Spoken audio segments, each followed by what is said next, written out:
Assalamualaikum warahmatullahi wabarakatuh. Halo pemirsa, selamat malam. Apa kabar Anda? Senang sekali malam hari ini kita bisa berjumpa dalam program Dialog Khusus.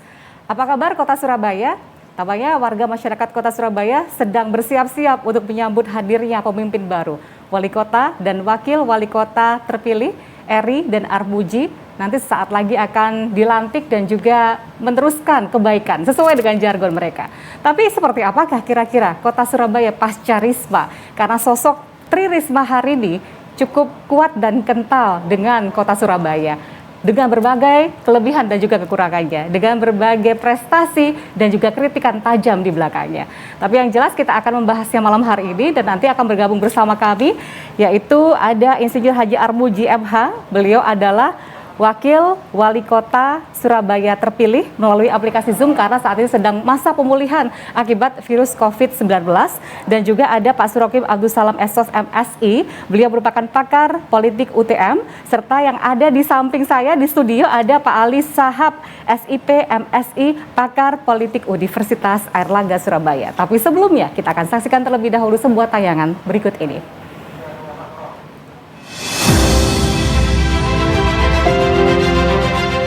Pemirsa, Mahkamah Konstitusi kemarin secara resmi telah menolak gugatan pasangan nomor urut 2 Mahfud Arifin Mudjaman dalam sengketa Pilkada Kota Surabaya.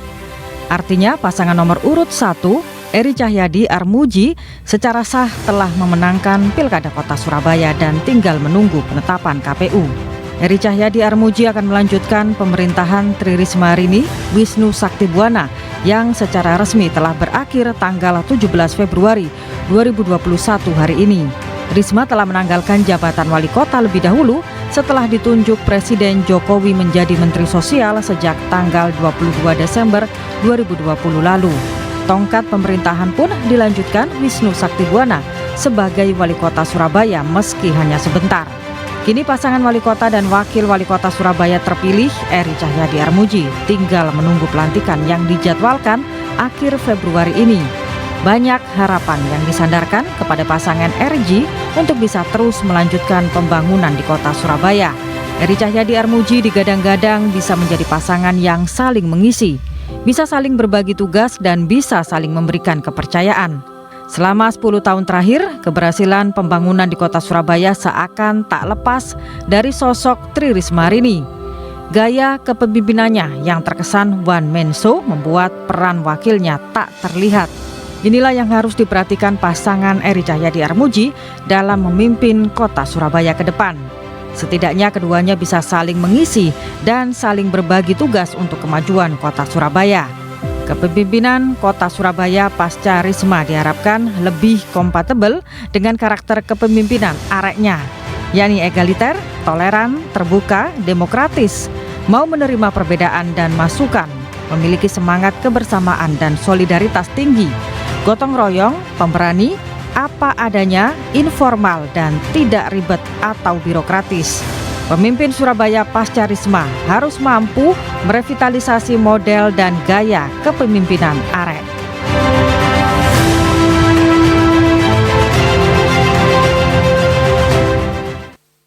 Ya, memimpin kota Surabaya tentu merupakan sebuah anugerah, tapi ini sebuah amanah yang juga tak kalah hebatnya begitu ya bagi Eri dan juga Armuji. Nanti kita akan bergabung bersama dengan Pak Armuji yang sekarang sedang mencoba bergabung bersama kami melalui aplikasi Zoom. Cuma saya akan mencoba terhubung dengan salah satu narasumber kita yang juga sudah bergabung bersama kami melalui aplikasi Zoom. Ada Pak Surokim Abdul Salam. Assalamualaikum Pak Surokim. Waalaikumsalam warahmatullahi wabarakatuh, Mbak Mil. Apa kabar Pak Surokim? Nah, kita bisa saksikan di sana ya. Alhamdulillah. Alhamdulillah Siap. baik. Selamat Semoga malam. sehat selalu ya Pak ya. Sahabat saya, Pak Ali Sahab. Iya. Assalamualaikum.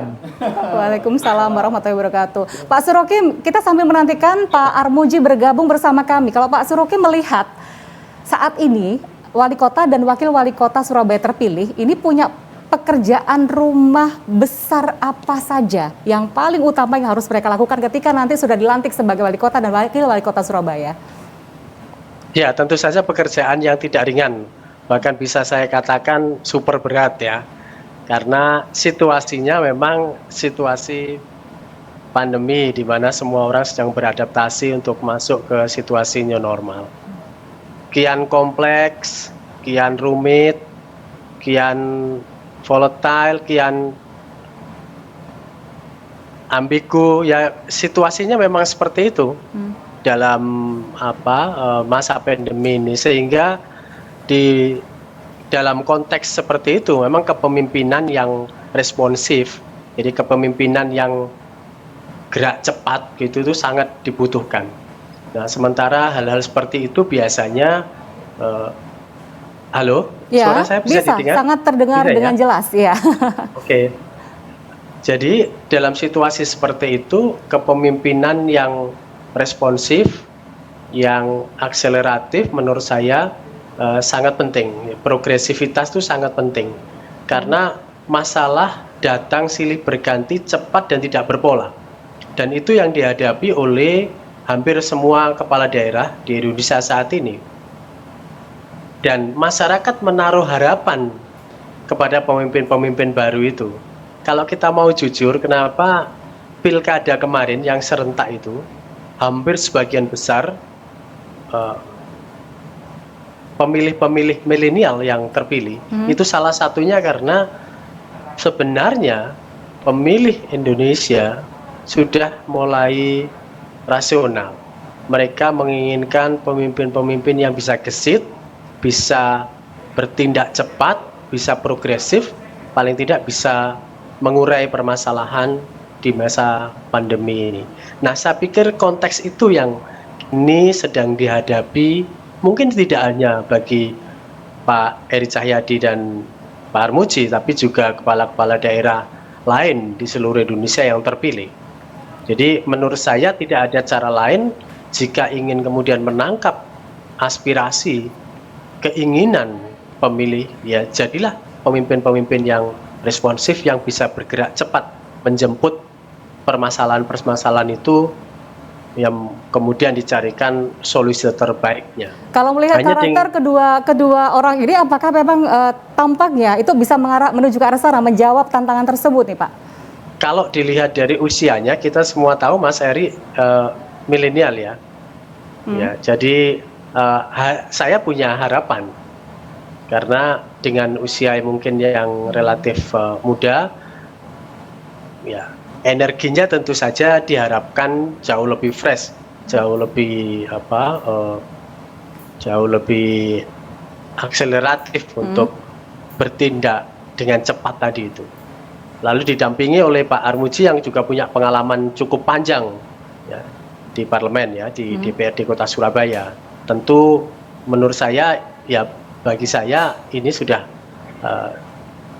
memberikan harapan. Yeah. Tinggal apakah mereka bisa progresif tadi itu. Nah, itu yang kemudian menjadi titik tekannya. Tapi saya yakin Pak Eri yang berasal dari usia milenial, usia-usia produktif ini semestinya bisa jauh lebih gesit ya menurut saya, jika kemudian dibandingkan usia Bu Risma taruhlah begitu, yang kemarin yang sekarang beliau jadi suksesor beliau. Jadi itu yang pertama, konteks itu. Yang kedua yang tidak bisa dilupakan, pasti pemilih Surabaya berharap bahwa siapapun yang terpilih, mau tidak mau, bayang-bayang Bu Risma itu pasti ada. Dan semua orang tahu bahwa kinerja Bu Risma di Kota Surabaya itu masuk kategori baik. Sehingga siapapun yang terpilih, sudah saya sampaikan berkali-kali dalam berbagai kesempatan, akan terbebani juga dengan hal itu. Yeah. Dia harus bisa minimal sepadan, syukur-syukur bisa lebih baik. Yeah. Nah, itu kadang-kadang yang kemudian ekspektasi masyarakat Surabaya kadang terlalu besar terhadap wali kota Surabaya terpilih. Gitu. Pak Surokim, tapi itu antara, itu tadi seperti yang Pak Surokim sampaikan bahwa bayang-bayang Tri Risma hari ini dengan prestasi yang sudah diraihnya itu bisa jadi beban, tapi di sisi yang lain itu bisa menjadi start awal atau modal awal yang menguntungkan bagi mereka untuk melanjutkan kebaikan-kebaikan yang seperti jargon mereka. Tapi nanti kita membahas tentang itu lebih jauh lagi. Kita harus break sejenak. Pemirsa, kami akan segera kembali usai jeda pariwara berikut ini.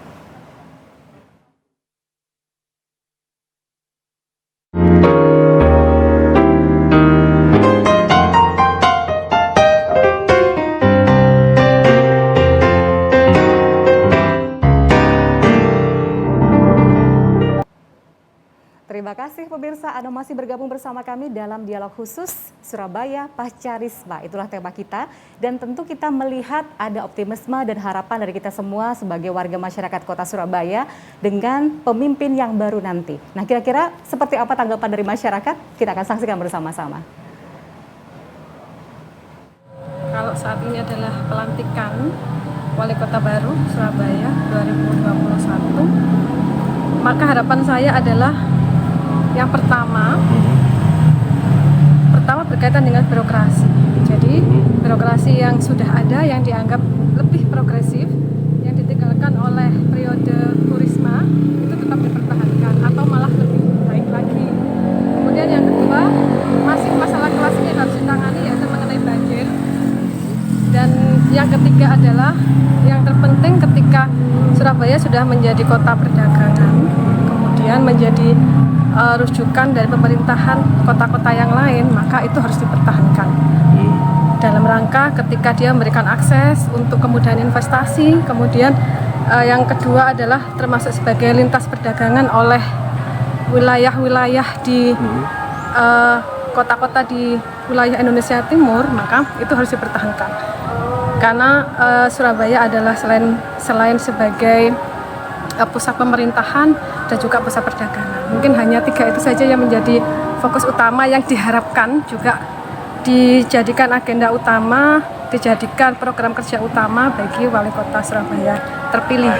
Tentunya kami sebagai warga Surabaya lebih ke arah pendidikan, karena kan saya sendiri mahasiswa, jadi pendidikan supaya lebih merata. Tentunya ada beasiswa maupun ada kegiatan-kegiatan bagi warga Surabaya, hendaknya disosialisasikan lebih lagi. Ya harapannya semoga kedepannya tetap program-program yang ada sebelumnya yang baik-baik tetap dilanjutkan, lebih meratakan lagi masalah pembangunan di Surabaya. Mungkin yang daerah Surabaya Barat kan biasanya pembangunan maupun transportasinya sedikit tertinggal daripada daerah tengah kota. Jadi mungkin bisa lebih merata lagi untuk wali kota yang selanjutnya, Pak Heri. Baik, terima kasih. Itu tadi harapan dari warga masyarakat Kota Surabaya tentang sang pemimpin baru nanti. Seperti tadi disampaikan oleh salah satu narasumber kami, Pak Surokim Abdussalam, bahwa siapapun yang memimpin Kota Surabaya nanti itu bisa jadi mendapatkan sebuah tanggung jawab yang luar biasa, karena pasti orang akan menyandingkannya, akan meng-compare dengan pemimpin yang sebelumnya. Kok lebih bagus? Kalau lebih bagus pasti diapresiasi, tapi kalau misalnya ternyata tidak lebih bagus daripada pemimpin yang sebelumnya, Bu Risma, itu pasti akan dikritisi gitu ya. Tapi kalau Pak Ali Shahab melihat sosok Pak Eri, Pak Armuji, kelebihan, kekurangannya, kekuatan sekaligus hal yang menjadi ancaman bagi mereka itu apa? SWOT-nya apa nih? Ya, terima kasih Mbak Emil. Yang jelas pasangan Eri Armuji ini memang sudah menjadi pilihan masyarakat Surabaya. Kita menerima itu. Kelebihannya Pak Eri memang di birokrasi, sehingga tahu betul bidang garapnya dan mana yang masih kurang dan mana yang sudah digarap. Satu sisi di backup oleh Pak Armuji yang politisi senior, yang ini nanti saya melihat untuk menjembatani komunikasi dengan teman-teman partai di legislatif.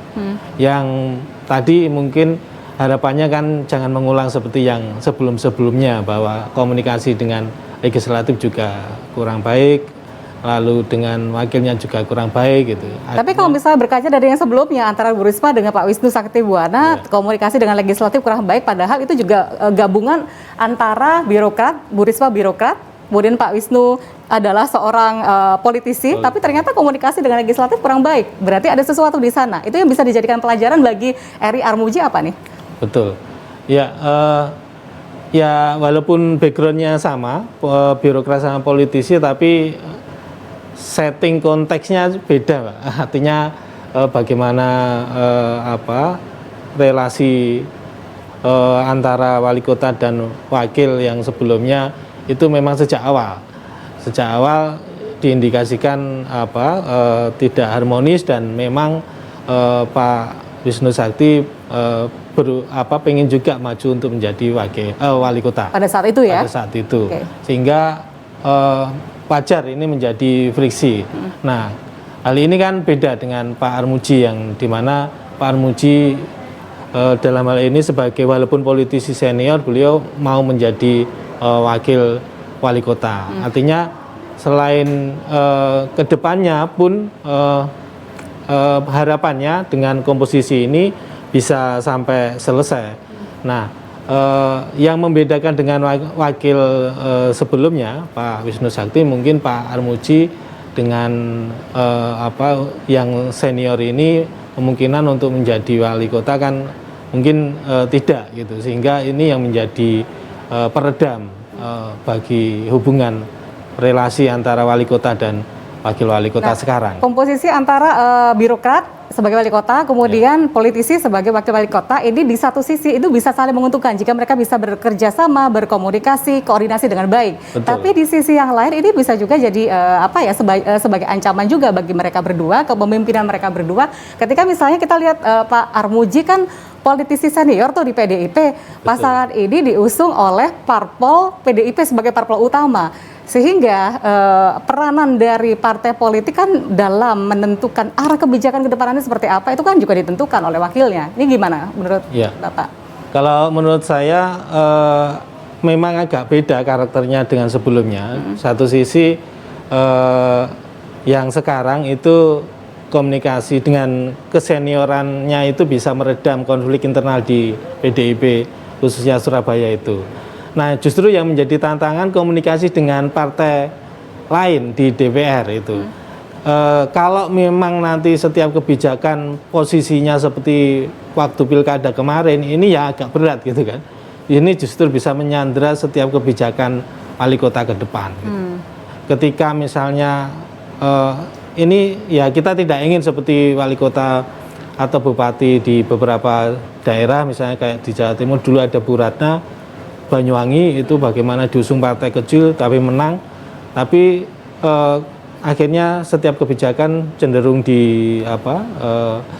bukan bahasa kasarnya kan artinya terhambat di kesepakatan di legislatif. Yeah. Nah, justru kalau menurut saya tantangannya komunikasinya bukan di internal PDI Perjuangan, tapi justru dengan partai lain yang ada di yang DPR. Dulu menjadi kompetitor begitu ya. Yang dulu menjadi kompetitor. Kalau setiap pengambilan kebijakan komposisinya sama, itu vis-a-visnya itu yang agak berat nanti, yang dirugikan masyarakat. Pak Surokim setuju nggak dengan yang tadi disampaikan Pak Ali Syahab? Ya, jadi memang politik itu kan tidak ada yang statis ya, selalu dinamis. Bahkan koalisi itu kan kecenderungan untuk permanen itu juga sudah mulai berkurang. Jadi kadang juga tergantung isu. Bisa jadi mungkin akan lebih cair dan akan lebih dinamis. Tidak selalu apa yang kemarin terjadi di pilkada, kalau kemarin Pak Eri Armuji hanya diusung oleh PDIP dan PSI, lalu kemudian representasi di parlemen juga akan seperti itu. Saya kira juga tidak selalu begitu, tidak selalu permanen begitu. Apalagi di sana juga ada faktor kehendak publik, mata batin publik. Sepanjang itu juga dijadikan pegangan, saya pikir relasi antara eksekutif dan legislatif ini akan selalu bertumpu pada logika dan kepentingan publik itu. Ya, Pak Surokim memang tidak selalu seperti itu, tapi ada potensi begitu ya. Nah, bagaimana kedua pasangan ini untuk bisa mengantisipasi potensi yang seperti tadi Pak Ali Syahab sampaikan, komunikasi dengan parpol-parpol lain yang dulu menjadi kompetitor pada saat pilkada serentak 9 Desember? Ya, intinya memang ada di komunikasi ya, di komunikasi politiknya bagaimana untuk mencairkan relasi itu.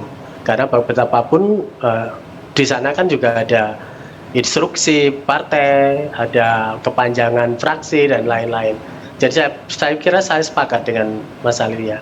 Jadi bagaimana caranya mencairkan komunikasi itu sehingga kemudian tidak ada kebuntuan tidak ada kebuntuan komunikasi tadi. Saya pikir itu juga akan bisa dinamis, tidak selalu kemudian kemarin yang tidak mengusung pasangan Mas Eri otomatis nanti dia akan posisi terus-menerus di parlemen. Saya kira juga kalau melihat pola selama ini tidak selalu begitu. Iya, kalau saran Bapak, komunikasi macam apa yang harus dilakukan oleh Pak Eri, Pak Armuji begitu dengan parpol-parpol lain yang dulu tidak mendukung ya pada saat pilkada? Apakah harus memang istilahnya merangkul parpol-parpol tersebut, termasuk juga merangkul Pak Mahfud Arifin dan Pak Mujiaman begitu?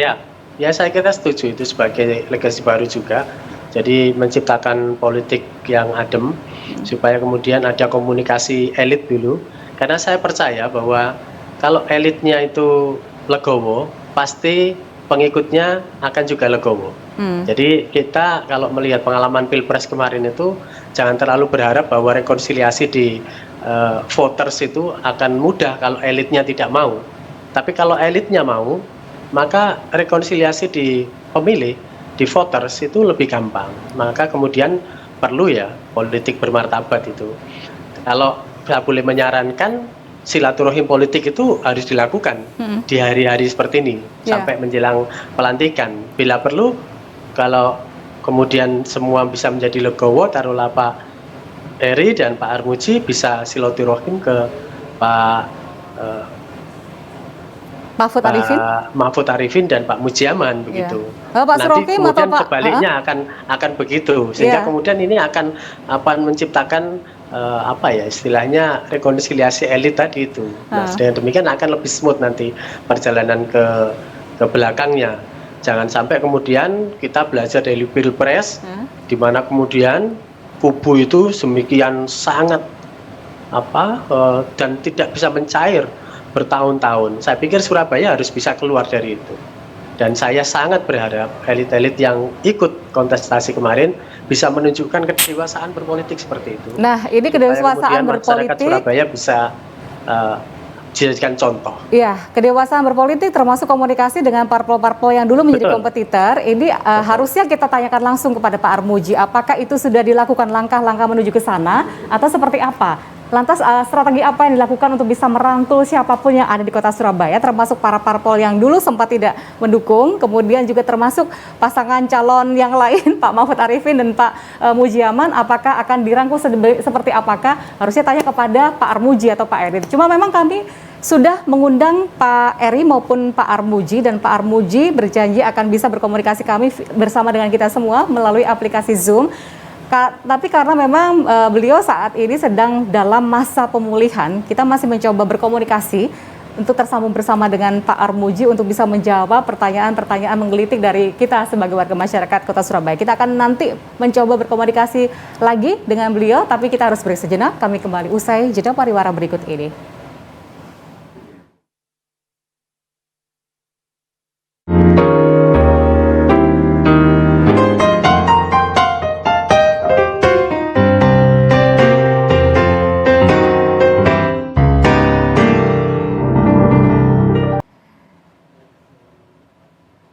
Ya, harus diakui bersama ada begitu banyak pekerjaan rumah yang masih harus dilakukan dan dituntaskan oleh pasangan wali kota dan wakil wali kota terpilih Eri Armuji. Terlebih saat ini mereka nanti akan dilantik pada saat kondisi masyarakat dunia sedang berjuang melawan pandemi COVID-19. Tentu ini hal yang tidak mudah, tapi tentu dengan goodwill, komitmen, kerja keras, dan doa kita bersama, support kita bersama itu akan bisa jadi nyata begitu ya.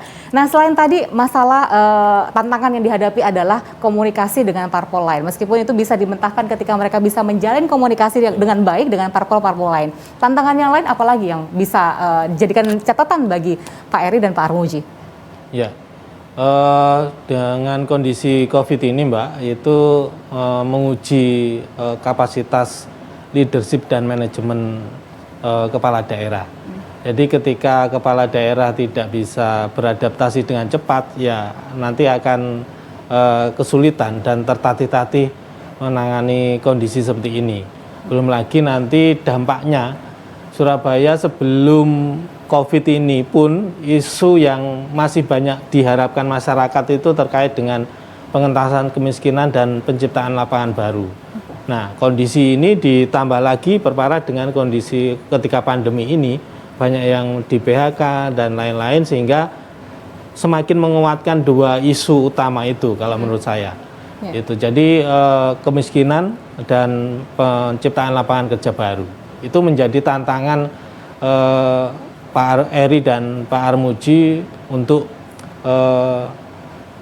khususnya di masa pandemi ini akan semakin menguat dua isu itu. Kalau visi misi program kerja pasangan ini pada saat kampanye dulu itu kira-kira sudah menjawab tidak tantangan-tantangan yang akan mereka hadapi pada saat mereka menjabat?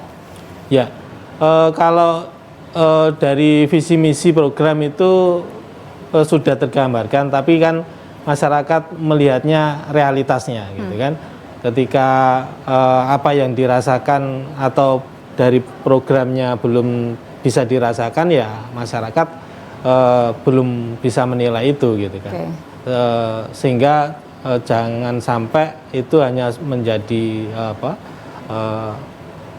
kampanye aja, program-program kampanye yang tidak terrealisasi gitu. Itu yang menjadi tantangan menurut saya.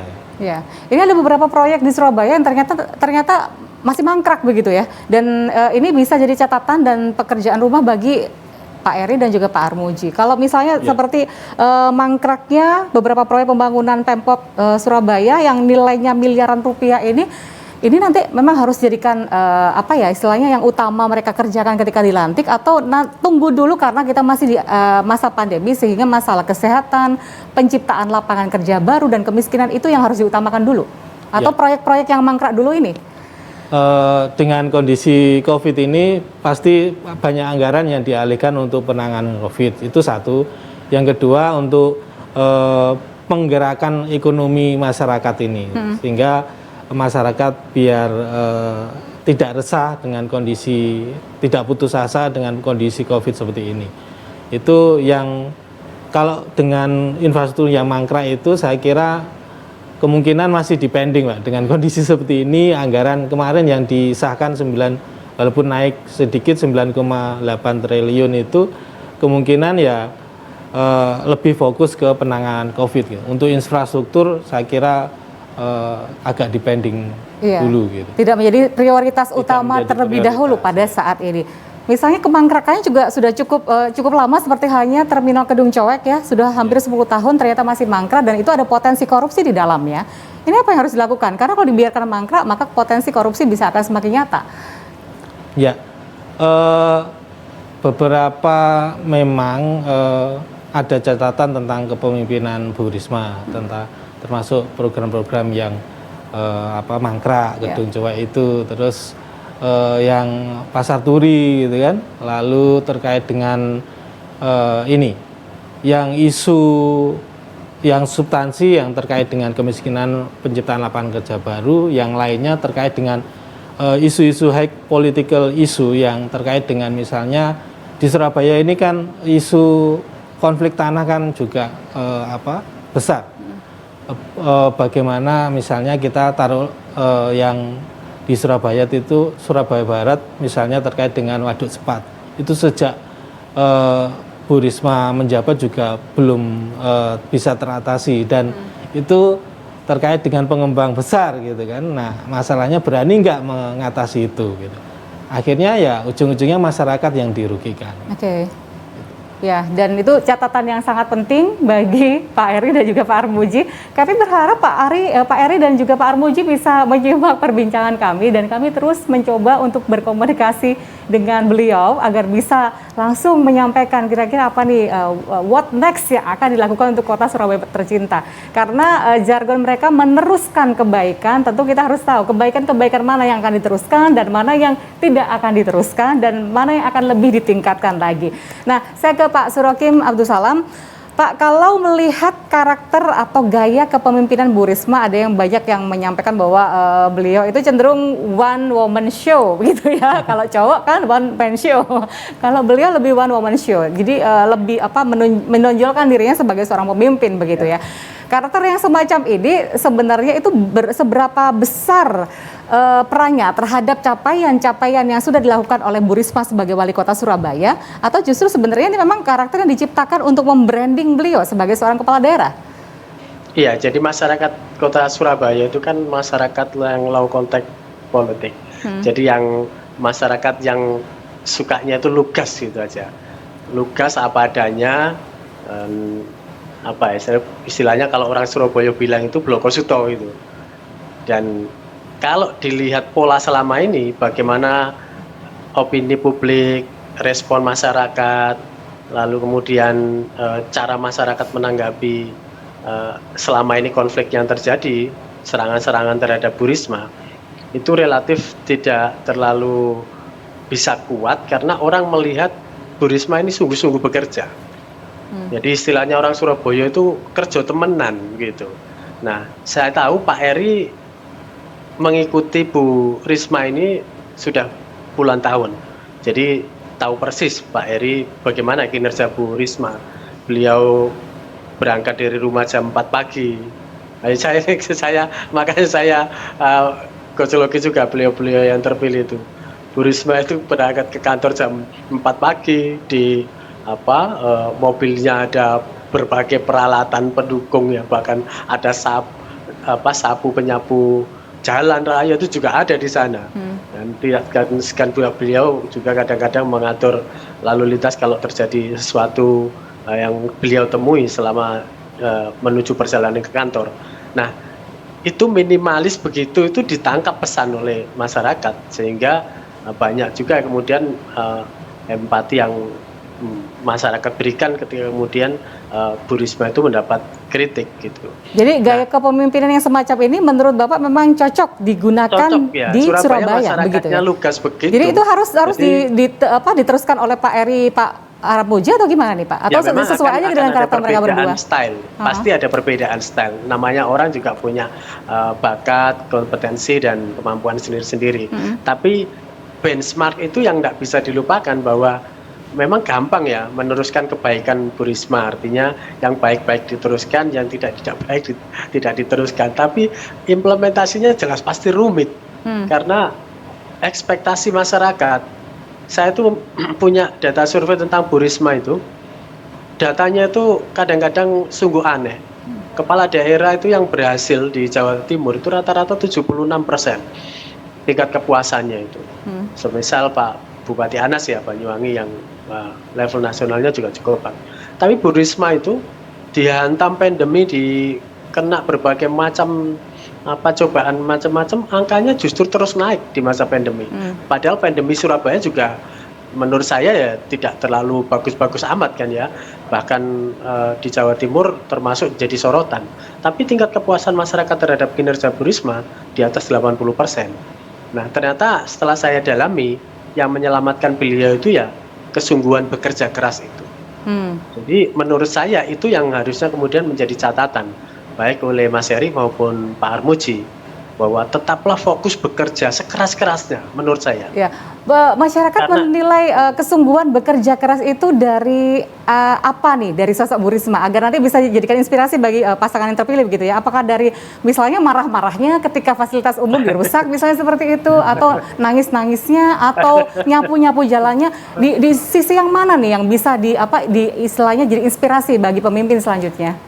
Ya, orang Surabaya itu kan ya begitu tuh, lugas, taktis begitu ya, Bloko Suto begitu.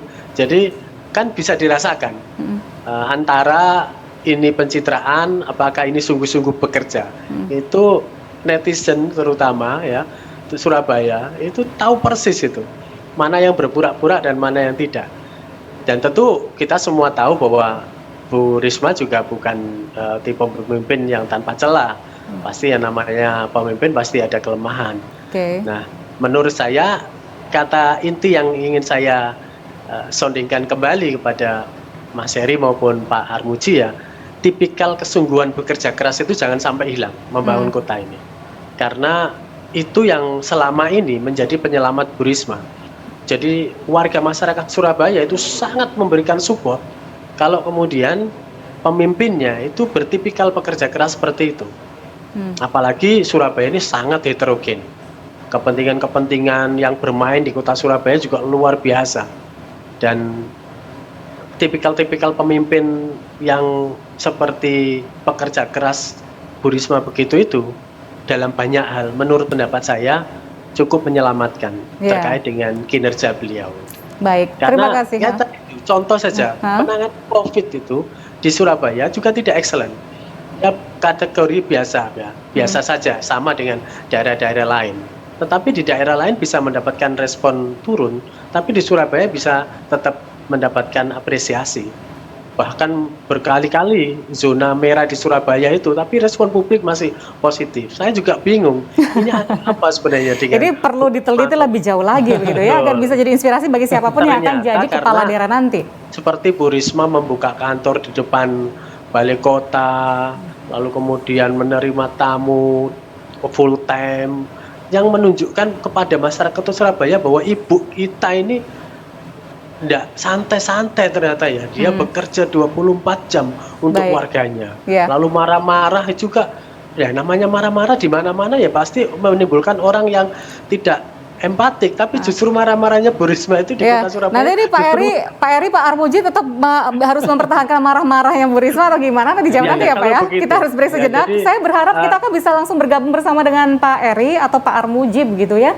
Karena kita masih mencoba terus berkomunikasi sesuai dengan komitmen di awal bahwa beliau akan bergabung bersama kami melalui aplikasi Zoom. Tapi akan break sejenak.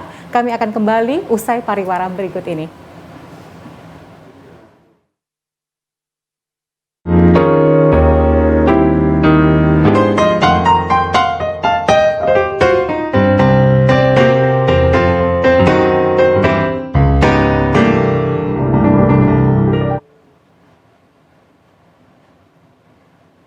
Ya, gaya kepemimpinan Wali Kota Surabaya sebelumnya, Ibu Tri Risma hari ini memang sangat menarik begitu ya untuk dibahas begitu. Nah, ini bisa jadi inspirasi bagi siapapun yang akan memimpin Kota Surabaya maupun kota-kota yang lainnya. Cuma Pak Ali Syahab mungkin bisa memberikan analisis sebenarnya gaya kepemimpinan yang seperti itu memang harus dipertahankan. Karena atau bagaimana? Karena di satu sisi orang bisa saja kalau itu akan sering dimunculkan, akan memunculkan pemikiran pada masyarakat bahwa itu hanyalah sekedar branding misalnya, hanya sekedar cover luarnya saja misalnya, atau seperti apa? Ya, kalau melihat Pak Eri, saya kira tidak ada karakter untuk itu. Gitu. Dalam artian karakternya beda dengan Bu Risma yang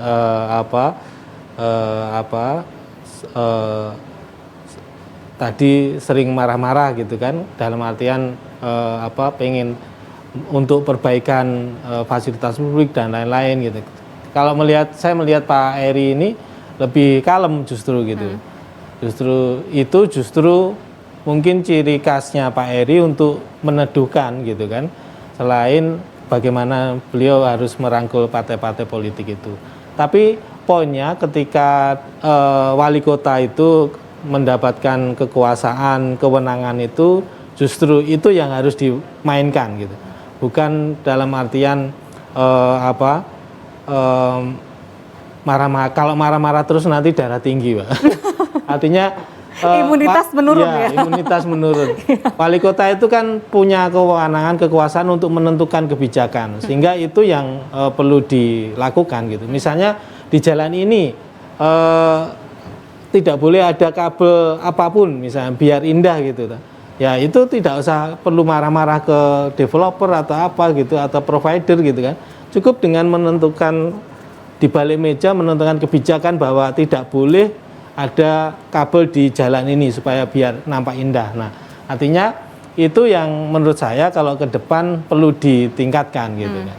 Dengan pertama memang sudah beda karakter, yang kedua peningkatan kewenangan kekuasaan itu yang dengan kekuasaan kewenangan untuk mengambil kebijakan itu. Itu yang menurut saya lebih penting. Nah, karakter yang bertolak belakang, satunya mungkin lebih ceplas-ceplos, satunya lebih kalem. Nah, di satu sisi ternyata masyarakat Surabaya lebih suka yang ceplas-ceplos seperti yang sudah terbukti selama 10 tahun terakhir ini begitu. Ketika mendapatkan wali kota ya dengan karakter yang berbeda, jauh lebih kalem, santun, ganteng pula gitu. Itu justru menurut Pak Ali Syahab itu justru sesuatu yang positif yang bisa akan membantu kinerjanya atau justru jadi bumerang karena akan dikompar nih sama yang sebelumnya kayaknya lebih ceplas-ceplos dan lain sebagainya begitu. Betul, seperti yang dikatakan Pak Surokim tadi bahwa bayang-bayang Bu Risma ini memang masih melekat ke Pak Eri dan ekspektasi masyarakat selalu menyamakan dengan Bu Risma. Tapi Pak Eri bisa menjawab nantinya dengan kinerja itu gitu kan. Seperti Pak Surokim bilang bekerja sekeras-kerasnya itu dengan menjawab program, merealisasi program-programnya gitu. sehingga masyarakat bisa tahu, oh ternyata dengan beda gaya capaian yang didapatkan juga sama. Gitu. Apapun karakternya, yang penting tujuannya tercapai. Betul, gitu ya. gitu. Tapi gini, salah satu yang bisa menjadi potensi adanya perpecahan sepasang kepala daerah itu adalah masalah pembagian tugas gitu ya, dan wewenang serta kewajiban dan sebagainya. Seringkali ada kepala daerah yang L1-nya tidak memberikan tugas yang proporsional kepada wakilnya, sehingga akhirnya dalam perjalanan nggak sampai 5 tahun, nggak sampai selesai, akhirnya ada pecah kongsi begitu. Kalau Pak Surokim Abdussalam, apa ya masukan yang mau disampaikan kepada Pak Eri dan Pak Armuji tentang pembagian tugas ini, Pak? Ya, memang itu sejak awal harus clear ya. Karena kita biasanya melihat kekompakan itu hanya di 3 bulan pertama saja. Jadi mesranya hanya pas honeymoon aja ya? Setelah itu pecah kongsi. Itu banyak terjadi di daerah lain. Tapi ya mungkin tadi sebagaimana disampaikan oleh Mas Alisab ya, bahwa Pak Armuji ini dari segi usia kan juga sudah termasuk kategori politisi senior. Jadi memang apalagi juga secara faktual ya beliau sekarang ini penugasannya kan khusus di eksekutif aja, tidak bercampur juga dengan menjadi ketua partai, mungkin DPC atau pengurus partai gitu ya.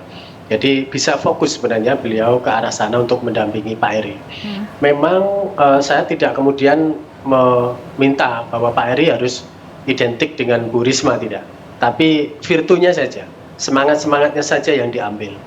Pekerja keras, lalu kelugasan, dan yang paling penting di masa pandemi ini ya nurturen politik itu ya. Jadi kenapa kemudian Bu Risma itu sungguh sangat dicintai oleh masyarakat Surabaya? Kadang-kadang ada kepeduliannya lebih, Pak. Kepeduliannya lebih yang kemudian itu menjadi power simbolik beliau. Sehingga kemudian di media ya lumayan bagus lah ya power simbolik beliau. Karena kepedulian tadi itu, mengayominya itu.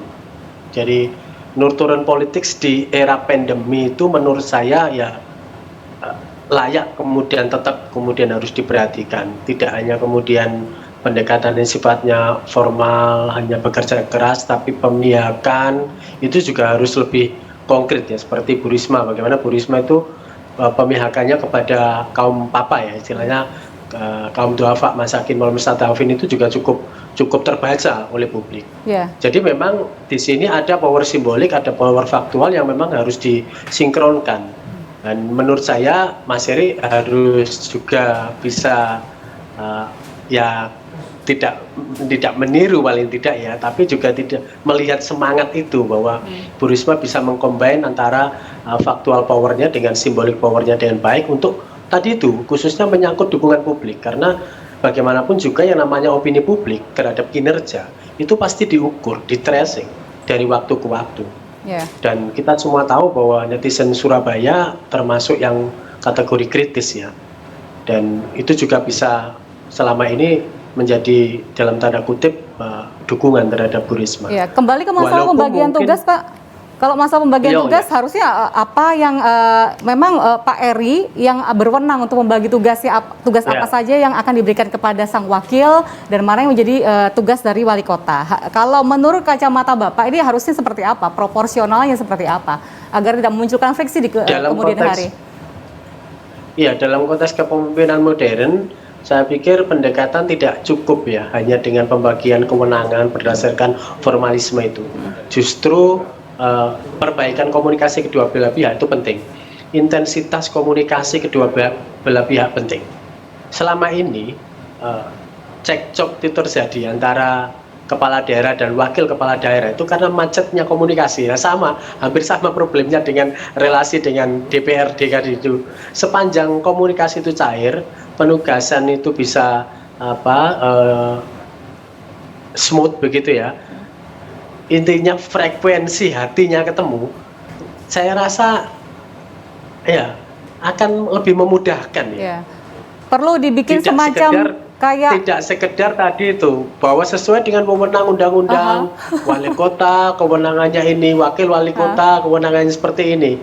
Malah justru seperti itu menurut saya sering memacetkan komunikasi mereka. Tapi kalau kemudian dilakukan pendekatan secara kultural gitu ya, yang istilahnya menemukan frekuensi hatinya masing-masing tadi itu.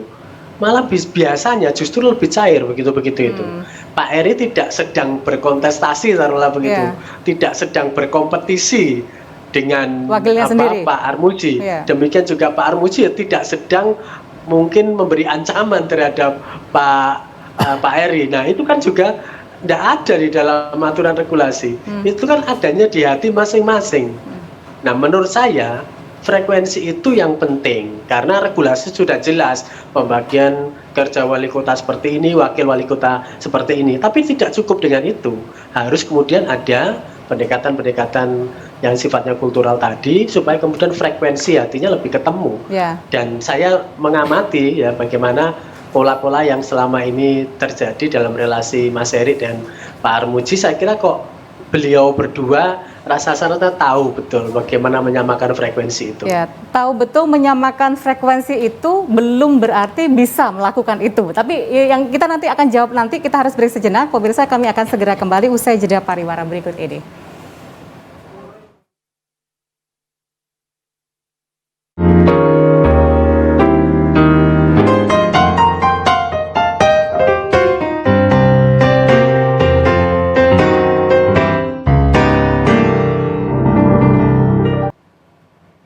Hingga di segmen akhir kami masih mencoba menghubungi pihak Pak Eri, Pak Armuji untuk bisa berkomunikasi secara langsung kepada kita dan menyampaikan langkah dan kebaikan apa saja yang akan mereka teruskan dari sosok Wali Kota Surabaya terdahulu, Bu Tri Risma hari ini. Tapi sehingga detik ini kami masih belum bisa tersambung. Tapi saya sangat bersyukur karena saya nggak sendirian. Ada dua orang pembicara yang sudah hadir di sini, Pak Surakim Abdul Salam via Zoom dan juga Pak Ali Syahab begitu ya.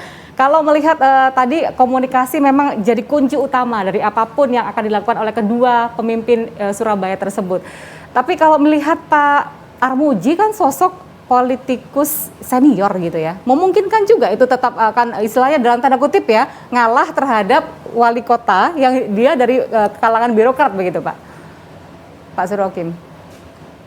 Ya kalau mau belajar dari apa yang terjadi di relasi hubungan Bu Risma dan Pak Wisnu Sakti Buwana, saya kira semua orang tahu ya bagaimana pangkal tolaknya. Dan untungnya memang di Surabaya yang kebetulan partai pengusungnya PDIP relatif punya symbolic power yang bisa menyatukan. Jadi dalam konteks seperti ini saya kira nanti akan juga terlihat ya peranan PDIP sebagai partai penyatu di antara keduanya. Karena kebetulan yang mengusung utama pasangan ini kan PDIP dan di sana ada power simbolik Bu Mega yang juga sering kemudian menjadi pemersatu di antara berbagai faksi yang ada. Jadi menurut saya ya seharusnya dalam tempo, karena kan wali kota yang sekarang ini tidak 5 tahun Mbak Bu. Jadi hanya mungkin 3 tahun, mungkin 3 tahun setengah, menjelang 3 tahun setengah ya? Itu sudah persiapan untuk kontestasi lagi. Baik. Jadi sebenarnya waktunya pendek, dan waktu yang pendek ini kalau bisa kemudian tadi itu gaspol ya, jangan sampai kemudian adaptasinya terlambat.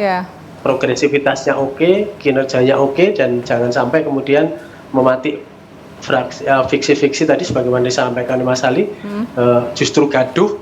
Ketika kemudian gaduh, fokusnya untuk penanganan berbagai masalah yang uncertain tadi, yang tidak jelas di era pandemi menjadi kesulitan. Jadi saya berharap itu sih. Baik Pak Surakim, terima kasih. Ini juga menarik, 3 tahun setengah masa kepemimpinannya harus gaspol tanpa rem ya, remnya blong aja gak apa-apa. Apalagi yang lainnya, yang jadi satu kunci kesuksesan mereka berdua nanti, Pak Eri, Pak Armuji. Pak Ali Syahab. Ya, saya kira saya melihat dengan kedua tokoh ini secara pribadi nggak ada masalah. Dalam artian komunikasinya lancar. Yang nanti justru mungkin pembagiannya Pak Armuji justru lebih banyak dibagi peran untuk komunikasi dengan partai-partai. Untuk menutup kekurangan Pak Eri karena beliaunya birokrasi. Gitu. Saya kira itu. Pak Ali Syahab, terima kasih banyak sudah berkenan hadir di sini. Pak Surakim Abdul Salam, terima kasih banyak juga sudah bergabung bersama kami. Semoga bermanfaat dan jadi inspirasi bagi Pak Eri, Armuji, dan siapapun kepala daerah yang berniat berikhtiar untuk memajukan daerahnya masing-masing. Terima kasih atas kebersamaan kita malam hari ini. Saya Emil Faiza, mohon pamit undur diri terlebih dahulu. Selamat malam, wassalamualaikum warahmatullahi wabarakatuh.